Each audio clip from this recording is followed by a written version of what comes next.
show up in the OR and just whatever anesthesiologist is there, that, I mean, you don't have that control over your case. That's scary. No, but that's why the enhanced recovery protocols.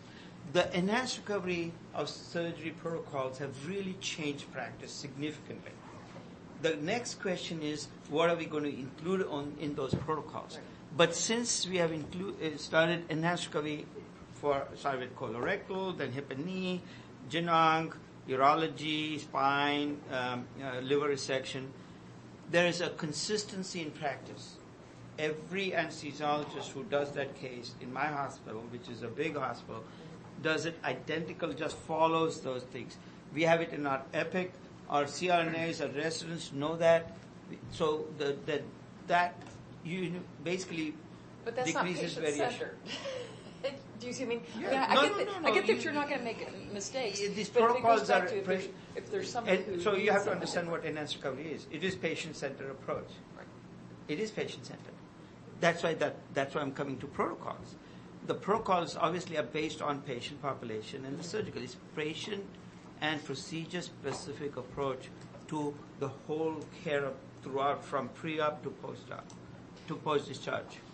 But what I'm getting at, then it negates any discussion between the surgeon and the anesthesiologist about that specific patient if they have a particular... No, they have ability to vary from that protocol, depending upon, but then if they do vary, then they have to give us an explanation so we can improve upon ourselves. Correct. I mean, but I guess so I think in my hospital, they should have that ability to have a discussion. I guess it just worries me. It sounds like you guys just kind of work, like you're doing your surgery and anesthesia's doing their thing, and if something... That was a problem with the old approach, fragmented approach. But all the current enhanced recovery stuff, and again, I must say, I've been involved with this from who coined enhanced recovery, Henry Keller. Who coined multimodal anesthesia, Henry Keller.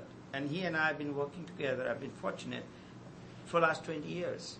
So I'm ingrained into all this. And there's no question that it is patient-specific and procedure-specific with ability to monitor, change. But the variation, I mean, there's a huge variation in resource availability, you know. So I have been... All right. Great. We've been in touch. Whatever, 5 years ago when we started this game, talked about, hey, great meeting you. Good luck. Thank you for joining us. Nice meeting you. Thank you. I'm sorry, I apologize. Oh, yeah, no. Bye-bye. We don't want you to miss your flight. We're just assigning all the work to you. Yeah, Don't worry. Good luck. We'll be in touch. Patient navigator is such a profound thing. Or even, I've gone from having every single one of my patients under James Fitch, who was the anesthesiology chair at OU, to I have whoever I get.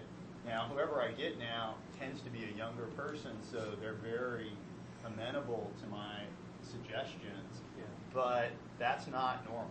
Yeah. I mean, it can be most people, it's whoever they get for that day, and they may be it's what I get moment to moment.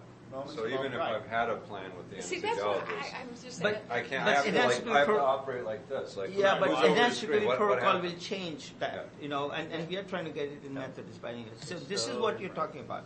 This is the traditional approach, the fragmented approach where anesthesiologists and surgeons work in silo. This is exactly what you're talking about. These are the reasons why enhanced recovery protocols were introduced, to correct these problems. Exactly what you're stating right now, exactly what you're facing in your current practice. It would be good to at least have a starting place. You know, lack of integration gets. between the care specialties, no continuity of care. So there is no question in my mind, and there's, I mean, now it's so much data, I mean, it's mind-boggling. That enhanced recovery protocol introduction has allowed patients to ambulate early, walk early, forget getting out of the hospital, get returned to. So if we are achieving that, and it is patient-centered, it is patient and procedure specific. The key now, the next step, is coming up with protocols for those enhanced recovery, which are becoming very difficult. And then we have few groups of people, like the Johns Hopkins group, who have come up with protocols which are not up to date. And that's what Henrik and I just published this month in Anesthesia and Analgesia. These are, we change as we learn more. And what he came up with 20 years ago is not what true anymore.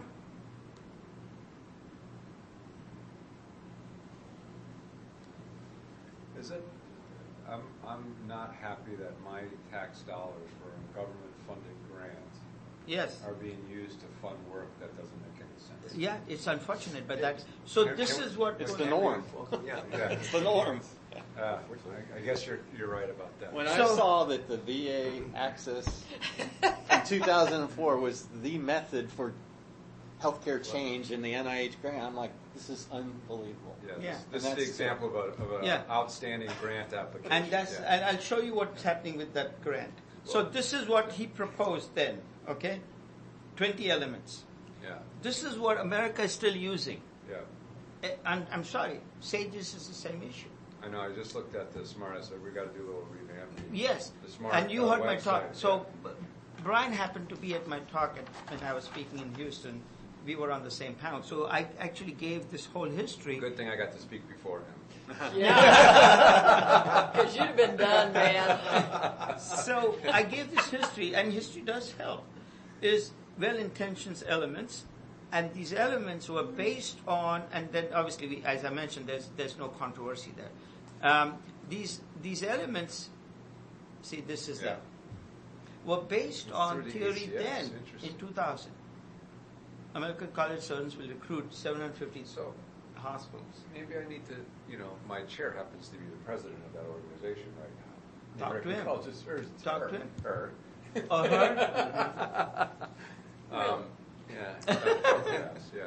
So the That's- protocol that's are embarrassing. purely based on, because it's Fair. Johns Hopkins and ACS, are purely based on Johns Hopkins approach, which is old approach.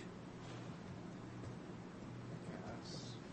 Are you publishing something to?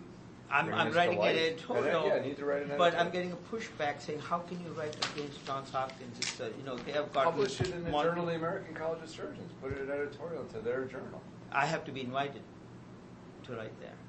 That's what I was told. Henrik and I wanted to write something Why do you have to be invited? Is that how for they do? editorials. Editorials are invited. Hmm. So because we wanted to write on Maybe the this. president could invite you. Maybe Ask her. the current president could invite Ask her. you. And so Kellett and I wanted to write something on this, and that there's a problem, and they're still doing the old stuff. I did see that release. I Cause mean, that's it's just a very matter of recent. amending the protocol. They can still do the study, but They amend can the do it. protocol. Yeah, Oh, yeah. yeah, but they're refusing to do so. And I asked the guy that They'll lose their anesthesiologist- funding. That was the thing. Oh, really? You had to have a static thing You that had- applied the same in every site, which is the exact wrong thing to do. Correct. Yeah. There's a local environmental So I talked to differences. his name is Christopher Wu from Johns Hopkins, who is the PI, one of the That's the why surgeons I and went one to surgeon put and a grant anesthesiologists in are for that PIs. same thing. I was like, I And can't do Christopher that. said, That's if I against the change science. the protocol, I will lose my funding. Yeah, because they're stuck in this reductionist science. It doesn't work. And the example they use is the VA access system that led to massive fraud, and it didn't work. So It's That crazy. is so bad. it's So was That's it the so right disheartening. protocol when they drafted the grant and things have just evolved? yeah. Okay. But Yeah. what's the point? Yeah. They drafted When you have they evidence now drafted to the grant discount it, why? 2 years ago, and by the time the grant was approved, and it's And not you- been implemented yet. And you have to apply it locally and then measure impact and then adapt. And So then yeah, be a they applied it feedback locally loop. then, but what they're doing now is not what they But they're saying, no, proposed. you have to do it but this they have to static still way. propose it to 750 hospitals. So they're pushing the Johns Hopkins protocols out to 750 Correct. hospitals. And, They're gonna and measure of it. the 750 hospitals, 50% are rural hospitals, 100 beds or less, community hospitals. It's like I was talking with Sharon Tofi. She was part of a group that implemented a static, one-size-fits-all SSI bundle across, I think, 50 hospitals. And they had like massive variation in results, even though they all did exactly the same thing. Yeah.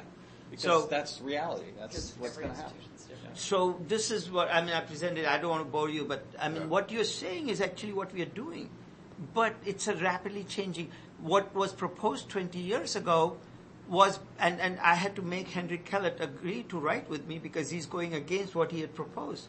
And a lot of guys with ego don't want to do that, you know. But he